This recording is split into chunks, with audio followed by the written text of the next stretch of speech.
आज आप पढ़ रहे हैं आरसीसी कॉलम, जिसमें कह सकते हैं कॉलम ऐसे कई प्रकार के होते हैं। इनको कई आधारों पे बांटा गया है, जैसे भार के आधार पे बांटा गया है, लंबाई के आधार पे बांटा गया है, आकार के आधार पे बांटा गया है। लेकिन इस सिविल इंजन ड्राइंग में आपको आकार के आधार पे इसको देखना है कि किस प्रकार से यह बनता है, जिसमें दिया गया है कि कॉलम के जो प्रकार हैं ये आकार के आधार पे बांटा गया है। और आकार के आधार पे जो कॉलम हमारा होगा आयताकार होगा, वर्गाकार होगा, वृत्ताकार होगा और पंचभुजाकार होगा।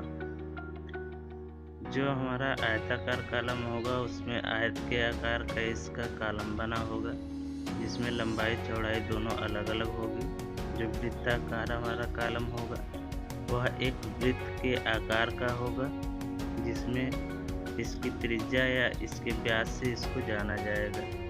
जो वर्गाकार कॉलम हमारा होगा, वर्गाकार कॉलम हमारा इस तरह वर्ग के आकार का बना होगा, या इसके सभी हल्के या भुजाएं कह सकते हैं बराबर होगी। जो पंचभुजाकार होगा इसका इस प्रकार से पंचभुज बना होगा। अब इसमें जो छड़ डाले जाएंगे, हमारा आयताकार हो या वृत्ताकार हो, इसमें कम से कम 6 छड़ों की आवश्यकता पड़ती है, जबकि वहीं वर्गाकार हो तो इसमें 4 छड़ पर्याप्त होते हैं। इसके अलावा पंचभुजाकार हो, षष्ठभुजाकार हो या किसी आकार का भी हो, उसमें जितने कोने होंगे कम से कम उतने ही छड़ उसमें डाले जाएंगे। तो बात किया जाए कॉलम में छड़ों की प्रकार, तो जो कॉलम होता है इसमें छड़ 2 प्रकार के डाले जाते हैं। एक कॉलम में छड़ होता है और एक इसके आधार में होता है। जो कॉलम में छड़ डाले जाते हैं इसमें 2 प्रकार के छड़ होते हैं।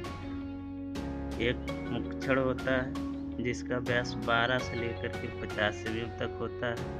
एक छल्ला बनाने के लिए होता है जो 6 mm से लेकर के 12 mm व्यास तक प्रयोग किया जाता है। अब जो छल्ला हमारा होगा यह 2 प्रकार का होगा, एक क्षैतिज छल्ला होता है और एक सर्पिलाकार छल्ला होता है। जैसे अगर कॉलम हमारा ऐसे बना हुआ है तो अगर इस प्रकार से इसमें छल्ले डाले जा रहे हैं तो यह हमारा क्षैतिज छल्ला होगा। यदि कॉलम ऐसा बना हुआ है और इसमें ऐसे लपेटा जा रहा है स्प्रिंग के आकार का, तो ये हमारा सर्पिलाकार छल्ला होगा। इसमें इसके आधार में यह कह सकते हैं कि जो कॉलम है इसका जो आधार बना होगा यह आकार के साथ भी हो सकता है या बदल भी सकता है। जैसे अगर आयताकार है तो इसका आधार भी आयताकार हो सकता है, वृत्ताकार हो सकता है या वर्गाकार। यदि जरूरी नहीं है कि इसका कॉलम जिस प्रकार का हो उसी प्रकार से इसका आधार भी हो। जैसे इसमें कॉलम में स्लेब में छड़ के प्रकार दिखाया गया, तो इसमें भी छड़ 2 ही प्रकार के डाले जाते हैं। एक मुख्य छड़ होता है जो 12 से 50 mm व्यास का, और एक ताक छड़ होता है जो 10 से 40 mm व्यास का होता है। अब इसके अलावा अगर छड़ की बात किया जाए तो इनको बांधने के लिए बेंडिंग वायर 18 से 24 गेज का प्रयोग किया जाता है। अगर कहीं छड़ डाला जा रहा था और उसकी लंबाई कम पड़ जाती है तो ऐसी स्थिति में इसमें छड़ की लंबाई को बढ़ाना पड़ता है, या कह सकते हैं आपस में 2 छड़ों को जोड़ना पड़ता है। तो यहाँ छड़ को जोड़ने के लिए 12 से 24 पाई तक छड़ों का लेप कराया जाता है, जिसमें जैसे कहा जाए कि एक छड़ हमारा ये है और हमको छड़ यहाँ तक की लंबाई में प्राप्त करना था, लेकिन छड़ की लंबाई कम है तो यहाँ से ऐसे छड़ बढ़ा दिया जाएगा। तो यहाँ कुछ दूरी में छड़ का लेप कराया जाता है या ऊपर नीचे रख करके जोड़ा जाता है। तो इतना यह जो लंबाई होगा यह 12 पाई से 24 पाई के मध्य में कुछ भी हो सकता है। और बात किया जाए इसमें आवरण की, तो यहाँ कॉलम दिखाया गया है। अब इसमें आवरण कई स्थान पे होते हैं, जैसे ये धरन हो गया, धरन में आवरण होगा, यहाँ इसका स्लेब हो गया, इसमें आवरण होगा, और ये यहाँ से यहाँ तक हमारा कॉलम हो गया, इसमें आवरण दिया जाता है। यहाँ से इसका नीचे का नींव कहलाएगा इतना भाग, और यहाँ से लेकर के और यहाँ तक का कॉलम हुआ, और यहाँ से यहाँ तक का लेकर के धरन हो गया। और इसमें आवरण की यदि बात किया जाए तो आवरण यहाँ पे कॉलम के लिए दिया जाएगा, यहाँ पे धरन के लिए आवरण दिया जाएगा और यहाँ इसके स्लैब के लिए आवरण दिया जाएगा। अब जो यहाँ कॉलम में आवरण दिया जाता है, यह आवरण 30 से 50 mm के बीच में रखा जाता है, जो समानतः 40 mm रखते हैं। और यहाँ पे बात किया जाए तो तली पे आवरण कम दिया जाता है, क्योंकि स्लैब की मोटाई कम होती है, तो वहाँ पे इसका आवरण भी कम रखते हैं। यहाँ पे आवरण जो रखा जाता है वह 15 mm रखा जाता है। और इसके साइड कवर, जो साइड कवर होता है जो यह कॉलम में रखते हैं वही यहाँ पे भी रख दिया जाता है। अब इसमें यहाँ पे जो ये छड़ दिखाए गए हैं, ये इसके मुख्य छड़ हैं, जबकि ये जो दिखाए गए हैं ये छल्ला है और यह क्षैतिज छल्ला लगाया गया है।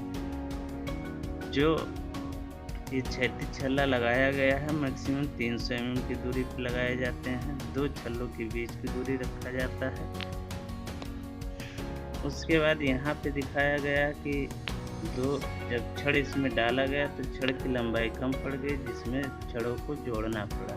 तो यहाँ दिखाया गया कि लैप कराया गया है और यह लैप 24 फाई के बराबर कराया गया है, जहाँ फाई मुख्य छड़ का व्यास है। यह GL दिखाया गया है, GL से नीचे इसका न्यू दिखाया गया है, जो यहाँ से ये आधार स्लैब कहलाता है और ये इसका सलामी वाला भाग या कह सकते हैं तिरछा वाला भाग कहलाता है। अगर इसमें क्वेश्चन में होगा तो कहेगा कि सलामी यहाँ से देते हुए यहाँ तक आ रहा है। और ये नीचे का जो भाग दिखाया गया है आवरण के अलावा इतना, ये भाग इसमें क्या करते हैं, ईंट के टुकड़े, छोटे छोटे टुकड़े बनाए जाते हैं ईंट को तोड़ करके और उन्हीं टुकड़ों को इसमें भरा जाता है। और यहाँ से जो मेन छड़ाया है इसको मोड़ दिया गया है, यहाँ पे 180 डिग्री पे मोड़ा गया है, जबकि इस छड़ से यहाँ जो छड़ बढ़ाया गया है 12 फाई के बराबर बढ़ाया गया है।